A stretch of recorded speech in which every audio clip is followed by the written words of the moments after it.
paz do Senhor a todos. Uma alegria poder estarmos aqui nesta noite para mais um período de aprendizado e também de conhecimento da palavra do Senhor. E eu quero nesta noite convidar a cada um de vocês a abrir a sua Bíblia no Evangelho que escreveu Mateus, capítulo de número 6, onde estaremos nesta noite estudando a palavra do Senhor, entendendo a vontade de Deus para as nossas vidas através deste texto bíblico. Mateus capítulo 6, a partir do versículo de número 5.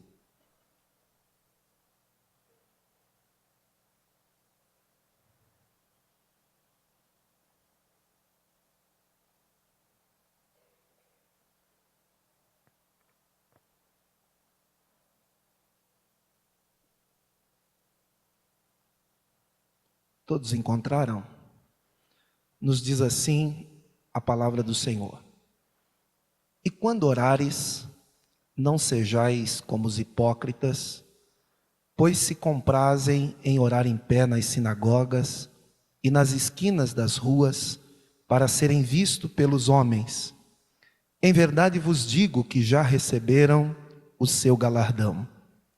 Mas tu, quando orares, entra no teu aposento, fecha a tua porta e ora a teu pai que está em oculto, e o teu pai que vê secretamente te recompensará. E orando não useis de vãs repetições, como gentios, que pensam que por muito falarem serão ouvidos. Não vos assemelheis, pois, a eles, porque vosso Pai sabe o que vos é necessário antes de vocês pedirem. Portanto, vós orareis assim: Pai nosso que estais no céu, santificado seja o teu nome, venha o teu reino, seja feita a tua vontade, assim na terra como nos céus. Amém? Nesta noite nós estaremos meditando nesse texto bíblico e eu quero falar aqui subordinado ao tema Teu reino, tua vontade. Nós estamos diante de uma das orações mais conhecidas na Bíblia, que está registrada de acordo com os conceitos bíblicos aqui no Sermão do Monte, mais conhecido como Sermão da Montanha, também pelos estudiosos conhecido como sermão profético e até mesmo chamados por algum mini apocalipse. Por quê? Porque aqui nesse texto, Jesus, ao ensinar os seus discípulos, traz princípios e valores preditivos, não só para o presente, no tempo em que eles viveram, mas também para os tempos futuros. E aqui nós vamos ver que Jesus está ensinando esse sermão do monte, esses princípios, num monte bem conhecido dentro da geografia de Israel, que era chamado o Monte das Oliveiras, um lugar reconhecido pela nação de Israel como lugar profético, um lugar importante dentro da conjuntura histórica do povo de Israel, tendo em vista que um dos fatos relevantes no Antigo Testamento, nós vemos que este foi o lugar quando Deus pediu a Abraão o seu filho Isaque em sacrifício.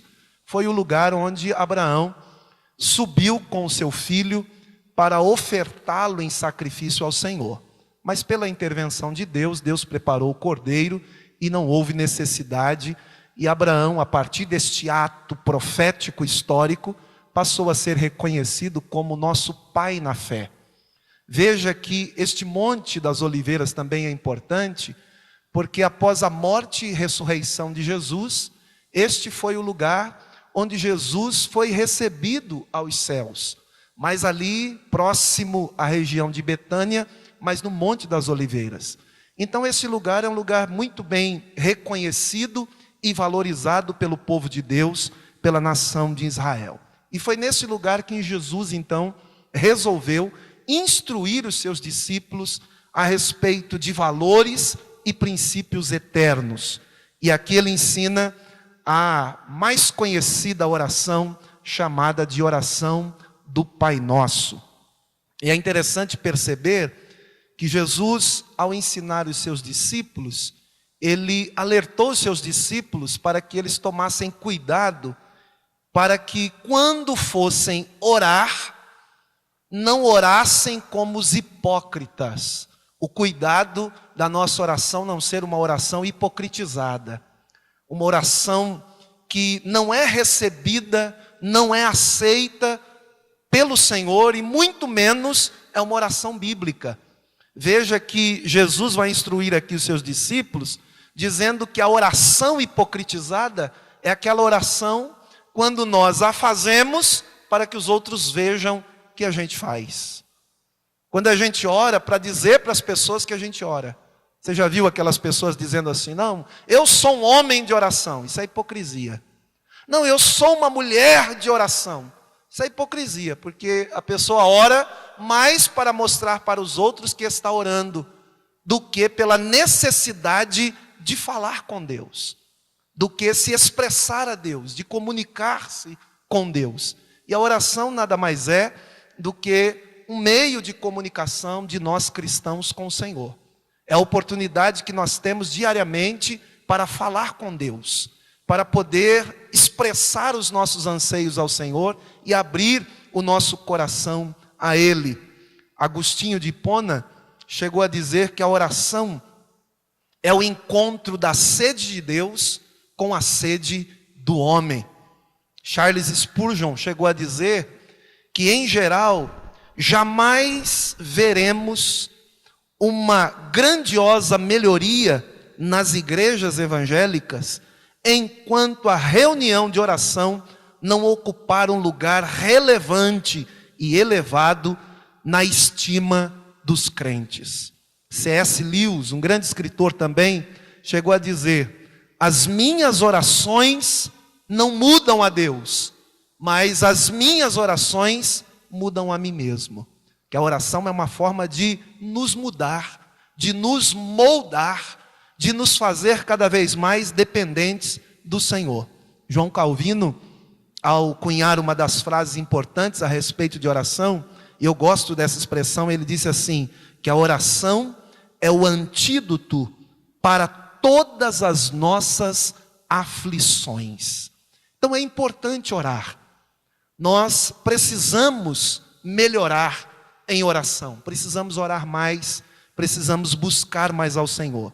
Mas quando Jesus fala aqui a respeito de oração, Ele está instruindo os seus discípulos e também apresentando uma oração modelo. Aqui não há uma regra de oração, como se a oração fosse uma repetição contínua. O próprio Senhor Jesus vai dizer aqui, olha, quando orardes, não pense que por muito repetir, vocês serão ouvidos. Porque não é por muito repetir.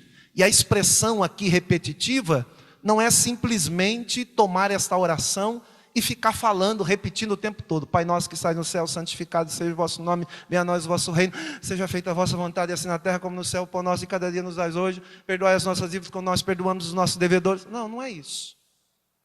O que a gente precisa é entender os elementos da oração. O que a gente precisa entender aqui é os princípios desta oração. Então aqui não há uma regra de oração, mas uma oração modelo para todo aquele que deseja orar bem e corretamente. Ele pode encontrar aqui na oração do Pai Nosso todos os elementos necessários. Mas eu quero me deter mais aqui na expressão teu reino e tua vontade. Dá uma olhadinha no seu release aí. Primeiro, teu reino. O que significa reino? Reino fala de governo absoluto de Deus. A palavra no original aqui grega é a palavra basileia. É Deus assumindo o controle ou o comando da nossa vida absolutamente.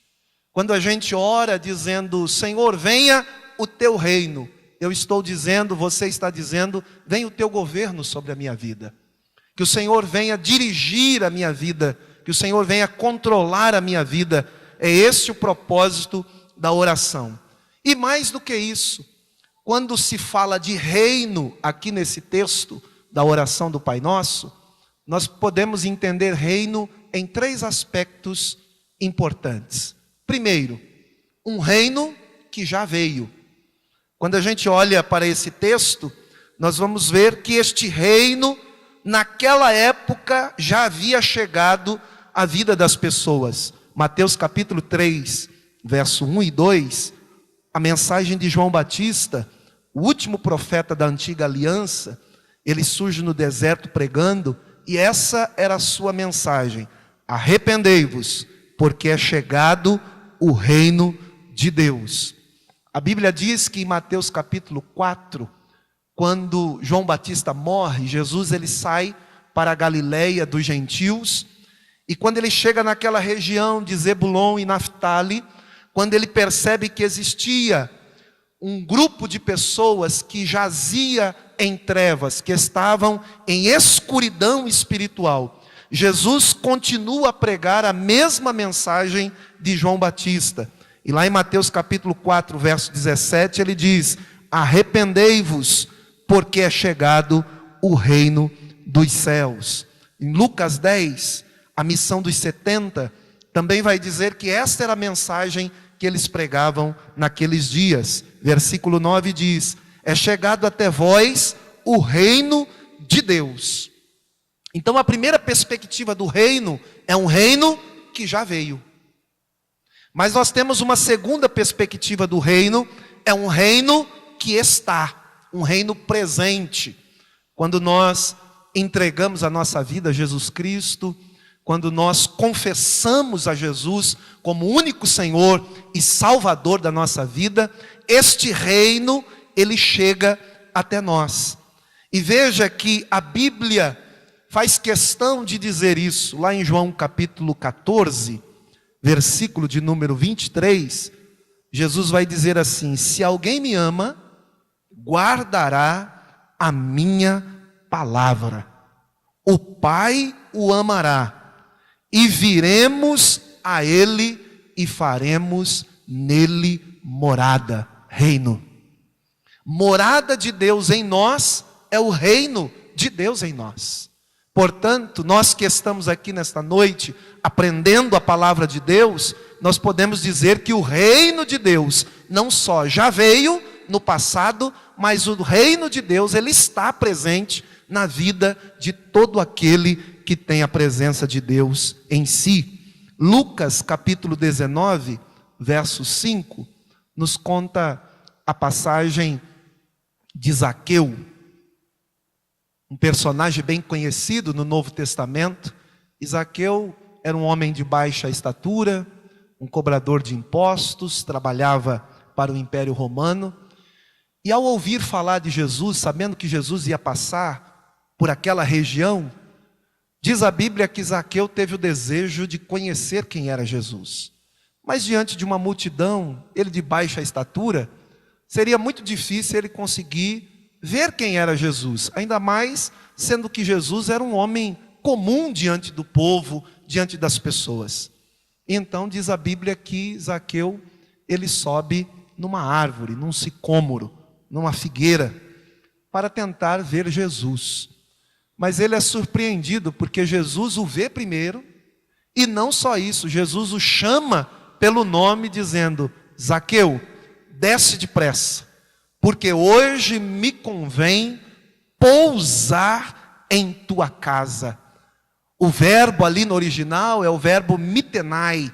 Este verbo significa tabernacularizar, habitar de forma permanente, porque o verbo aqui é um auristo no infinitivo.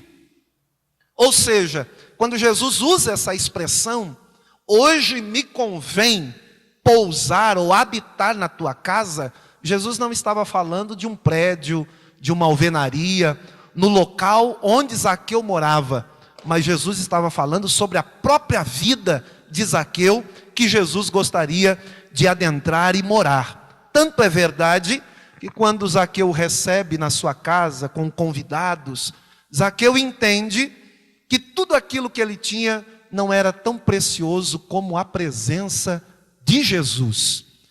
E ao entender isso, Zaqueu resolve retribuir e distribuir os seus bens e também devolver para aqueles que ele havia lesado o seu dinheiro.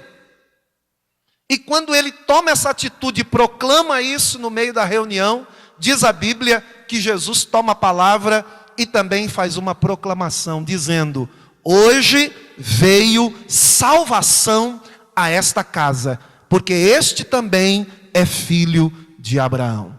Veja que a atitude de fé de Zaqueu fez com que a salvação chegasse na sua vida e o reino de Deus então estivesse agora na vida dele.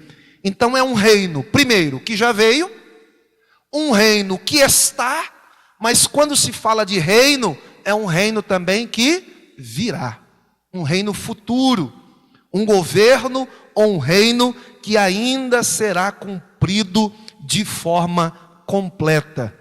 Veja que a expressão aqui é uma expressão apocalíptica para o futuro, fala de um cumprimento das profecias bíblicas sobre o reino milenar de Cristo, dizendo que no futuro Cristo reinará sobre tudo e sobre todos.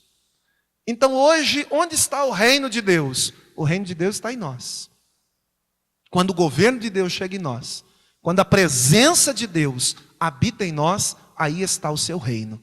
Por isso nós precisamos proclamar o reino de Deus enquanto aqui estamos, porque haverá um reino futuro, onde o Senhor governará sobre todos aqueles que reconhecem o seu nome, ele governará juntamente sobre tudo e sobre todos. Mas veja o que diz 2 Pedro 3:13, olha que expectativa de reino para o futuro. Quando o apóstolo Pedro diz assim: nós, porém, segundo a sua promessa, esperamos novos céus e nova terra, nos quais habita a justiça. Quando Paulo escreve em 1 Coríntios, capítulo 15, do versículo 24 a 28, Paulo vai fazer menção que quando nós chegarmos no fim dos tempos, quando tudo for concretizado, ele diz que o próprio Senhor Jesus entregará o reino a Deus, ao Deus Pai, quando tiver aniquilado todo o império e toda potestade, então, diz o texto, Deus será tudo em todos. A Bíblia vai dizer que ou voluntariamente ou obrigatoriamente toda língua confessará e todo joelho se dobrará perante o Senhor.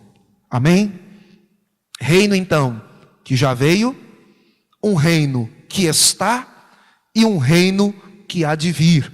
Por isso que a oração do Pai Nosso usa essa expressão: venha o teu reino. No que consiste o reino de Deus? Consiste na segunda expressão aqui: venha o teu reino, seja feita a tua vontade, assim na terra como nos céus. O reino de Deus consiste na vontade de Deus sendo feita na terra, como esta vontade já tem sido feita nos céus. O verso 10 diz: seja feita a tua vontade, assim na terra como no céu. Se a vontade de Deus é que deve prevalecer e ser feita em nossas vidas, enquanto estivermos aqui nessa terra, toda vontade egoísta, toda vontade pessoal, ela tem que ser deixada em segundo plano. Ela tem que ser deixada de lado. Ela tem que ser aniquilada. Ela tem que ser deixada em segundo plano, para que a vontade perfeita de Deus se cumpra em nossas vidas. Quando Paulo escreve a sua carta aos Gálatas, capítulo de número 2, verso 20, Paulo vai representar que a vontade dele como indivíduo não era a vontade mais que imperava. Não é a nossa vontade que tem que prevalecer. E muitas vezes a gente ora, né? Mas nesse sentido, Senhor, quebra o galho aí, faça a minha vontade. Senhor, eu quero isso, Senhor, eu quero aquilo. Mas ao analisar esse texto, fica provado que este tipo de oração não é a oração que Deus responde. Quantos aqui gostariam que Deus respondesse a sua oração? Amém? Se você quer que Deus responda a sua oração, você precisa aprender a orar. Nós precisamos aprender a orar. Certo escritor chegou a dizer que nós desaprendemos a orar, se de fato nós um dia aprendemos. Porque muitas vezes, ao analisar esse texto e a nossa prática de oração, percebe-se que nós muitas vezes não sabemos orar. E até mesmo criamos alguns mitos concernentes à oração. Outro dia, dando aula no discipulado, eu estava conversando com os alunos a respeito de oração. E então eu estava dizendo para eles sobre esses mitos, né? Até um dos livros que eu escrevi, eu coloquei algumas questões como essa para a gente pensar. Quando alguns dizem assim, não, eu vou fazer uma oração forte. Como se existisse oração forte. Na verdade, o que existe é um Deus forte, todo-poderoso, que responde à oração ou que traz um resultado na vida daquele que ora. Mas a oração em si, ela não é uma oração forte, não existe isso. Outras vezes a gente diz, não, irmão, tem que orar de madrugada porque a fila é menor. Como se o céu fosse o INSS, fosse o banco que a gente fica 20, 30, 40, 50 minutos na fila para esperar a nossa vez. Não, no céu não é isso. A oração é o único meio de comunicação onde todos nós podemos falar com Deus ao mesmo tempo e Deus ouvir a oração de cada um de nós e conhecê-la individualmente. E muitas vezes quando falamos de orar de madrugada, não é porque a fila é menor. É importante orar de madrugada? Sim, é importante. Principalmente daquele que não tem oportunidade de orar durante o dia, de orar num período da noite, de reservar pela manhã um período para falar com Deus. Então esse momento é o momento que as crianças estão dormindo. É um momento que a mulher já não está mais batendo as panelas em casa, que os vizinhos não estão fazendo barulho. Então é um momento de silêncio reservado, em que o nosso corpo gostaria de estar dormindo, descansando, mas eu reservo esse período para falar com Deus, para orar a Deus. Então é importante orar de madrugada, mas não é correto dizer que de madrugada a fila é menor. Ou como se a gente, não, vamos orar no monte que a gente fica mais perto de Deus. Como se Deus não fosse acessível em qualquer lugar. Não, Deus está em todos os lugares. E não é em cima do monte que eu fico mais perto de Deus. Mas é nutrindo uma comunhão, uma intimidade com Deus, é que eu me torno mais próximo, mais achegado como filho que sou do Senhor. Então é importante a gente fazer essas considerações para que a gente desmistifique esses mitos da oração. E a oração, ela consiste nisso. A oração que invoca o reino de Deus, para que este reino seja estabelecido e para que Deus cumpra a sua vontade aqui nessa terra, como a sua vontade é soberana nos céus. E o reino de Deus, quando a gente fala disso, há uma diferença muito grande, queridos, de todos estes pseudos reinos que estão sendo estabelecidos de homens, onde muitas igrejas estão voltadas mais para o indivíduo do que para Deus, onde na verdade se diz ser reino de Deus, mas o que está se construindo é mais um império, um reino de homens. E muitas vezes no mundo gospel isso já se tornou uma rotina. E muitas vezes agem assim algumas pessoas, como se o reino de Deus estivesse privatizado para algumas instituições ou algumas igrejas. Alguns que pensam assim, querem exercer o domínio sobre as pessoas, sobre a igreja, como se a igreja tivesse sido privatizada ou patenteada por elas. Líderes, famílias, influentes, que se tornam, infelizmente, donos de igreja, como se eles é que tivessem morrido na cruz por causa da igreja. E na verdade não foi. Quem morreu na cruz foi Jesus Cristo. E graças a Deus por isso. Que não fui eu, que não foi você.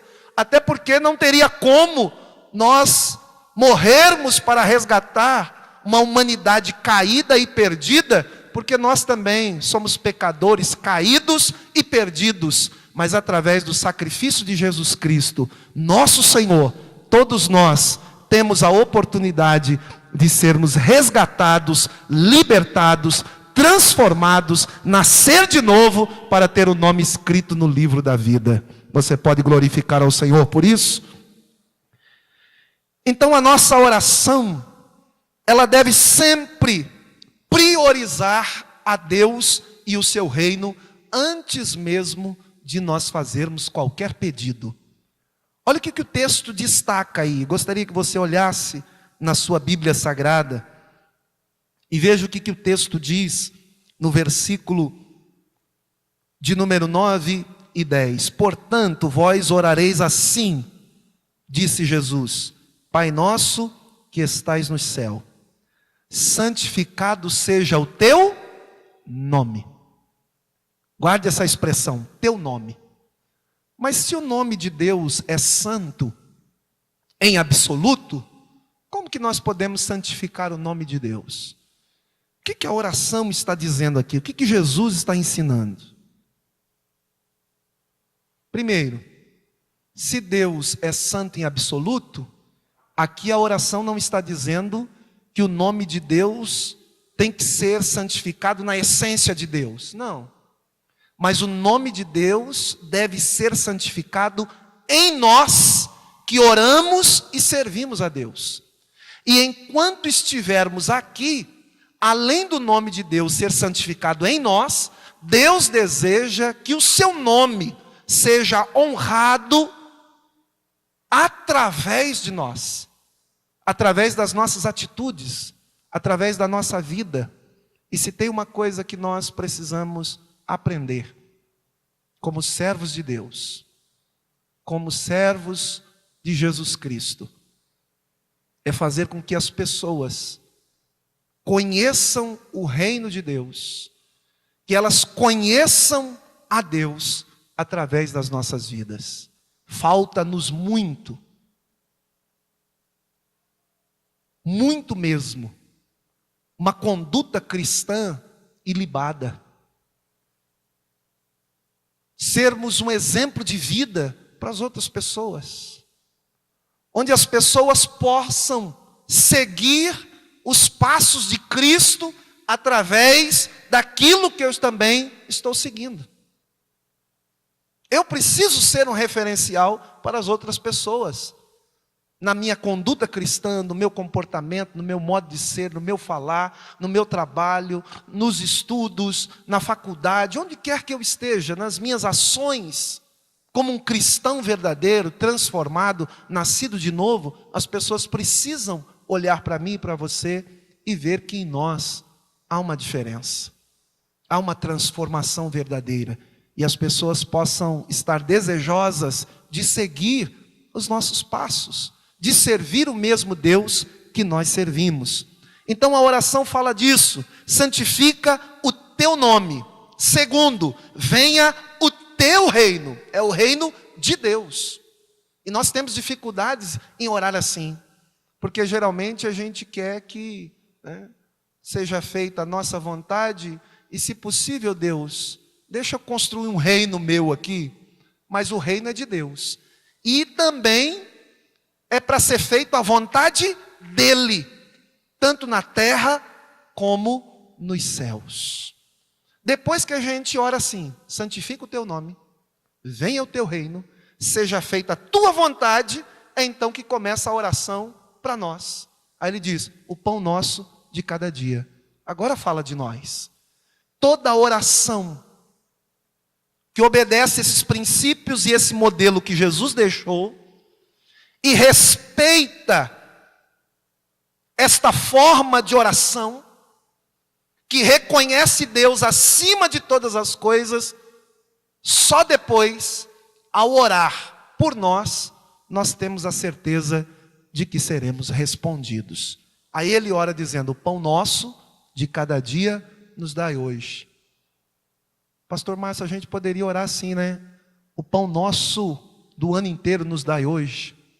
O pão nosso daqui 10 anos já nos dá hoje, pelo menos a gente não tem preocupação. Mas por que Jesus não nos ensina a orar assim? Porque oração também é uma relação de dependência. Todos os dias eu devo depender de Deus. E todos os dias eu devo contar com a provisão de Deus. Lembra o maná que Deus deu no deserto? A ordem de Deus era, todos os dias eu enviarei o maná. Não guarde maná para o dia seguinte. Por quê? Todos os dias Deus iria se manifestar como Deus provedor. E nesta noite eu quero liberar essa palavra sobre a tua vida, que você ao orar terá a provisão de Deus para a sua vida, para a sua casa, em nome de Jesus. O pão nosso de cada dia nos dai hoje. Perdoai as nossas dívidas, assim como nós perdoamos os nossos devedores. E não nos deixe cair em tentação. Algumas traduções dizem assim, e não nos induza à tentação. Deus não induz ninguém à tentação, porque Deus não pode ser tentado por ninguém, e a ninguém tenta. Diz a Bíblia que nós, quando somos tentados pela nossa própria concupiscência, pelos desejos da nossa carne. Só que quando nós servimos a Deus, a Bíblia também nos dá uma garantia, dizendo que quando somos tentados, não somos tentados além daquilo que podemos suportar. E quando vem a tentação, Deus já envia o escape. Então é possível resistir e vencer toda e qualquer tentação. Então o reino de Deus consiste também não só em fazer a vontade de Deus, mas consiste em Deus ser o centro das nossas vidas. Deus tem sido o centro da sua vida, amém? Amém? Porque muitas vezes nós também discutimos a questão deste cristianismo que deveria ser teocêntrico ou cristocêntrico, e deste cristianismo que Dietrich Bonhoeffer já falava lá no tempo da Segunda Guerra Mundial, em 1945, 44, ele já dizia isso, escreveu livros a respeito, falando sobre a graça barata. Não que a graça seja barata, mas daqueles que pretendem baratear a graça, como se a graça não tivesse valor, como se a graça não fosse algo preciosa. E alguns querem fazer do evangelho um evangelho sem cruz, um evangelho sem renúncia, um evangelho cuja graça é desmerecida. Mas nós precisamos valorizar a graça de Deus. E precisamos entender que diante de um cristianismo onde Cristo deve ser o centro, hoje, em muitos lugares, em muitas igrejas, o centro não é mais Jesus e também não é a sua palavra. Pelo contrário, é uma igreja, um tipo de evangelho centralizado no indivíduo. O indivíduo que é o personagem principal da instituição. Tudo é para ele, tudo é em nome dele, tudo é canalizado para ele e não para a igreja do Senhor. Isso é preocupante, porque parece que os cultos também hoje são cultos antropocêntricos, voltado para indivíduos, para as pessoas, sem falar da musicalidade, né? Que muitas vezes é de péssimo gosto. São músicas vingativas. Você me viu passar na prova? Não me ajudou? Quando eu estiver na bênção, você vai se arrepender. Quase fala assim, eu vou pisar na sua cabeça e você vai, né, ver que eu sou. Isso não é música cristã, não é música bíblica. Isso não é evangelho. O evangelho não é vingativo, pelo contrário. O evangelho, ele é amor, ele é graça. Ele não trata com esse revide. Jesus ensinou totalmente o contrário. Quando alguém te perseguir, você ora abençoando. Quando alguém falar mal de você, você vai bem dizer essa pessoa. Se alguém te convidar para caminhar 1 milha, vai com ela 2. Se alguém pediu para você tirar a capa, você tira a capa, você tira o alforge. Ou seja, no sentido de que você não é uma pessoa vingativa, uma pessoa que revida. Se alguém te feriu numa face, volte a outra. Não no sentido de que alguém te bateu, você fala, não, eu sou corajoso, bate de novo aqui. Não. A Bíblia está dizendo assim, você não vai revidar. Porque nós não pagamos mal com mal. Mas a Bíblia nos ensina a pagar o mal com o bem. Não só orar por aqueles que nós amamos, mas a Bíblia nos ensina a orar até mesmo pelos nossos inimigos. Então nós precisamos aprender esses princípios para que a nossa oração seja uma oração que verdadeiramente agrade ao Senhor. Quando muitos lugares já perderam a centralidade de Cristo, da sua palavra, tudo isso em decorrência da vaidade humana. E hoje há uma vaidade muito grande, até mesmo nos púlpitos das igrejas.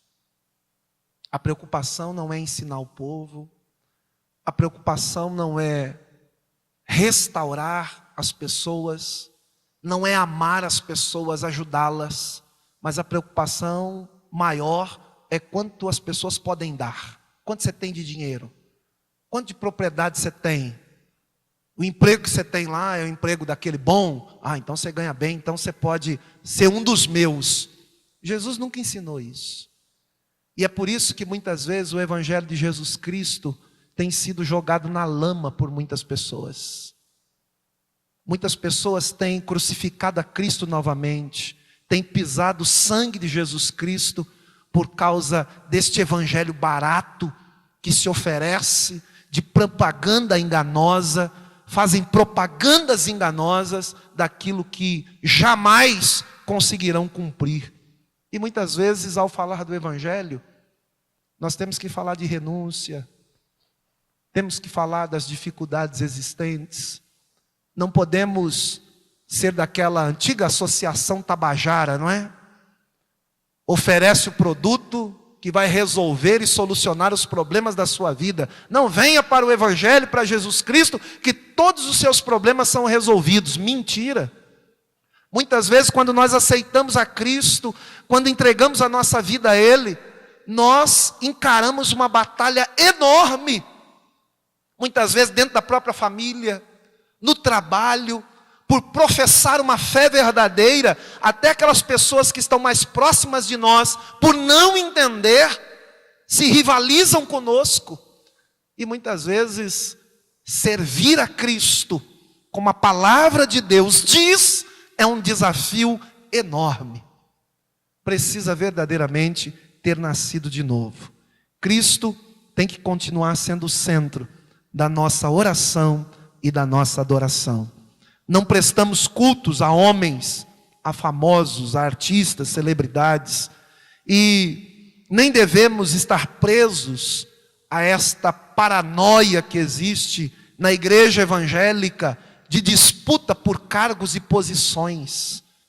Nós precisamos orar para que venha o reino de Deus, para que a vontade de Deus seja feita assim na terra como nos céus. Rui Carlos, Um escritor cristão chegou a dizer que muitas vezes o interesse de sermos homem do povo, nós nos comprometemos na nossa identidade cristã e deixamos de ser homens de Deus.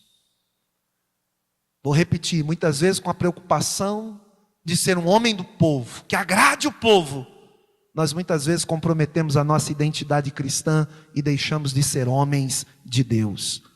O reino de Deus não consiste nesses elementos estranhos ao Evangelho, como eu disse, mas o reino de Deus consiste também, em terceiro lugar, numa igreja que seja uma agência de transformação nesta sociedade, neste mundo.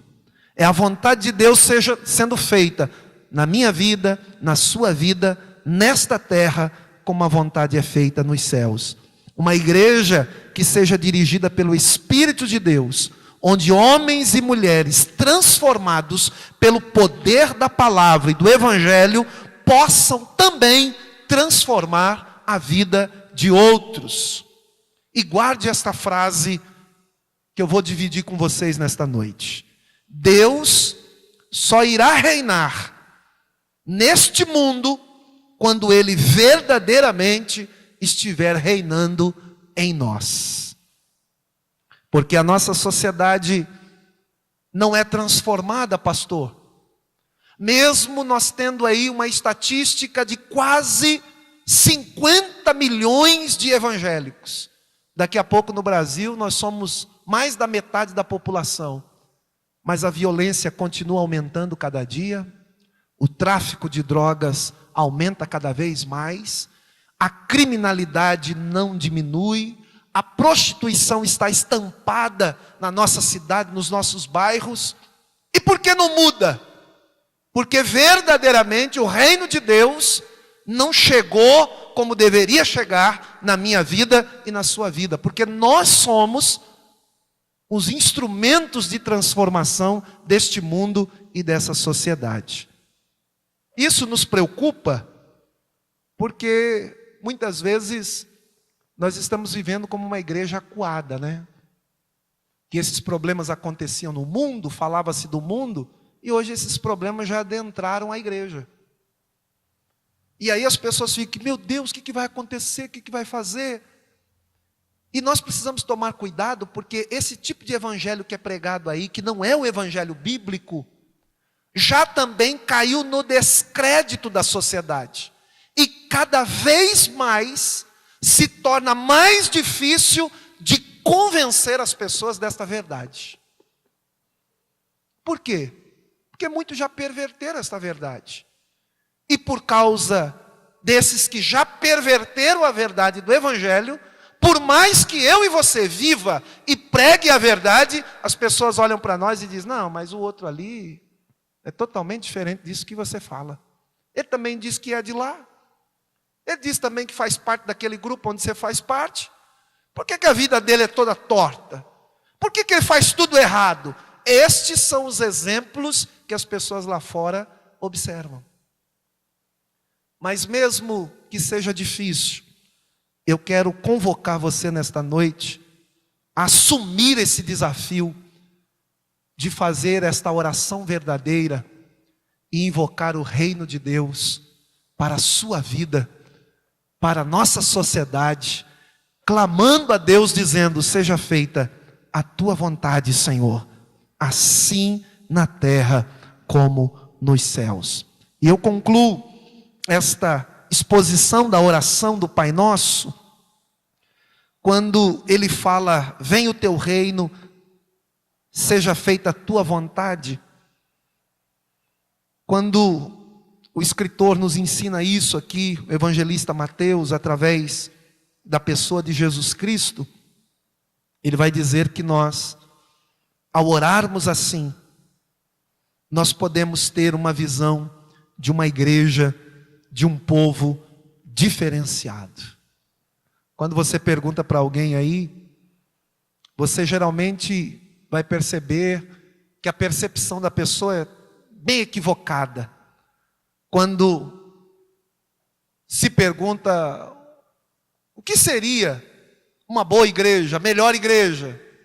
Alguns respondem, aquela que tem o templo mais bonito, que nem o do onde nós estamos aqui. Outras não, é aquela que reúne muita gente. Ajuntou muita gente, essa é a boa igreja. Não, a boa igreja é a igreja mais bonita. Não, a boa igreja é aquela mais organizada, onde ela tem a sua programação muito bem ordenada. Não, a boa igreja é aquela que o pastor é midiático. Mas nada disso é verdade. Ao comparar aqui a oração do Pai Nosso, para a nossa vida como igreja e da comunidade que nós fazemos parte, a melhor igreja é aquela que se propõe a fazer a vontade do Senhor acima de todas as coisas. É aquela igreja que não perde os seus princípios e valores e ama o pecador acima de qualquer coisa. Não é uma igreja que está circunscrita, pegada em bens que perecem aqui nessa terra, mas é aquela igreja que mais se preocupa com os bens e valores espirituais, porque nessa terra tudo passa, mas aquele que faz a vontade do Senhor permanece para sempre. Por isso que o próprio Senhor vai dizer que o reino de Deus não é comida e nem bebida, mas justiça e paz. A melhor igreja é aquela que não abre mão da verdade do Evangelho, que prega a palavra como ela é, goste ou não. É aquela igreja que se preocupa em ensinar o Evangelho como Cristo ensinou, e fala deste Cristo, que é o único Senhor e Salvador de todo aquele que nele crê. Por isso o verso 13, aqui do capítulo 6, da oração do Pai Nosso, conclui esse texto dizendo: pois teu é o reino, o poder e a glória para todos sempre. Quem pode dizer amém? Vamos dizer juntos: pois teu é o reino, o poder e a glória para sempre. Quando formos orar, lembre-se disso. Pai nosso que estais no céu, santificado seja o teu nome. Venha a nós o teu reino, seja feita a tua vontade, assim na terra como nos céus. O pão nosso de cada dia nos dai hoje. Perdoai as nossas dívidas ou ofensas, assim como nós perdoamos a quem nos tem ofendido. E não nos deixe cair em tentação, mas livra-nos do mal, pois teu é o reino, o poder e a glória para sempre. Quantos podem dizer amém? Curve a sua cabeça. Senhor Deus e Pai, em nome de Jesus Cristo, eu oro nesta noite, para que esta oração do Pai Nosso seja a nossa oração nesta noite, em reconhecimento que Tu és Senhor sobre todas as coisas. E não nos permita ser como os hipócritas, daqueles que não Te conhecem, daqueles que só oram preocupados consigo mesmo, e muitas vezes não fazem da oração um instrumento de adoração, de louvor, de reconhecimento, de comunhão, de dependência. Que nós possamos, meu Deus, viver aquilo que está em Mateus 6:33. Buscar o reino de Deus e a Tua justiça, para que as demais coisas nos sejam acrescentadas. Que o Senhor seja prioridade em nossas vidas, que o Senhor seja o centro do nosso viver, e que cada dia na Tua igreja o Senhor possa encontrar homens e mulheres comprometidos com esta verdade, para a glória do Teu nome. Amém e amém.